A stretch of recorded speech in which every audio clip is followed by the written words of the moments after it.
Technisch gesehen sind Hardtails am Fully immer unterlegen. Und dennoch haben die Bikes mit starrem Heck eine Riesenfangemeinde.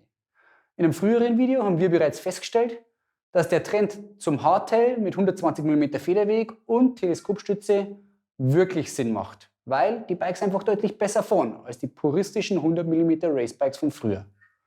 Aber dabei stellt sich natürlich auch die Frage, ob so ein Hardtail nicht noch besser wird, wenn man noch mehr Federweg verbaut.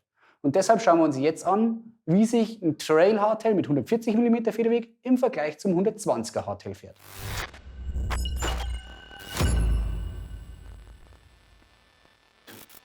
Das üppige Angebot von klassischen 100 mm Race Hardtails, modernen 120er Hardtails mit Teleskopstütze und Trail Hardtails mit 130 mm Federweg und mehr zwingt Hardtail-Fans zu einer Entscheidung.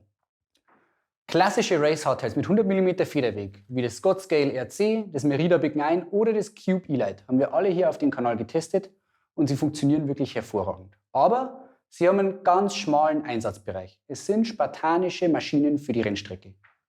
Hardtails mit 120 mm Federweg und einer Teleskopstütze haben einen deutlich breiteren Einsatzbereich. Und ich verlinke euch hier oben ein Video, wo wir die beiden Konzepte im 1:1 Vergleich gegeneinander gestellt haben. Die Quintessenz aus dem Vergleich ist, dass man für das Mehrgewicht von etwa 700 Gramm ein Bike mit deutlich breiteren Einsatzbereich und mehr Fahrspaß in der Abfahrt bekommt. Bei dem Vergleich haben wir aber auch festgestellt, dass vor allem die Teleskopstütze der Gamechanger im Vergleich zu den puristischen 100 mm Race Hardtails ist. Der zusätzliche Federweg an der Gabel ist zwar im Grenzbereich spürbar, ist aber nicht dauerhaft präsent beim Fahren. Da drängt sich natürlich die Frage auf, ob sich das ändert, wenn man anstatt 120 mm eine 140 mm Gabel in einem Bike verbaut. Um die Frage wirklich sauber zu klären, haben wir uns zwei vergleichbare Räder geholt. Das neue Lightwheel H3 gibt es sowohl als 120er wie auch als 140er Version. Beide Bikes haben denselben Rahmen, aber eine unterschiedliche Ausstattung.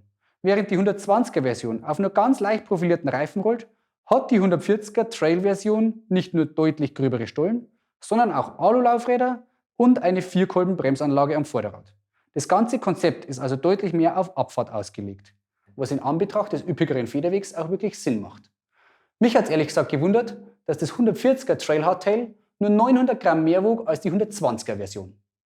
Die 120er Version des Lightwheel H3s wiegt 10,9 Kilo. Mit 11,8 Kilo ist aber auch das 140er H3 noch wirklich leicht.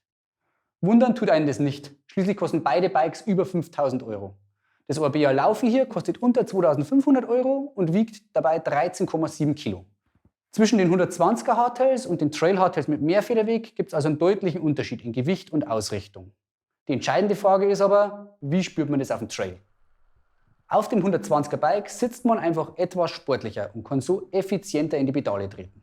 In Kombination mit dem geringeren Gewicht und den besser rollenden Reifen kommt kein Zweifel auf. Bergauf oder auf langen Touren ist das 120er Bike ganz klar vorne. Die ganze Front kommt bei dem Bike mit 140 mm Federweg ein Stück weit höher. Man muss sich das so vorstellen, dass die komplette Geometrie um die Hinterradachse herum um 2 cm nach oben rotiert durch die längere Gabel.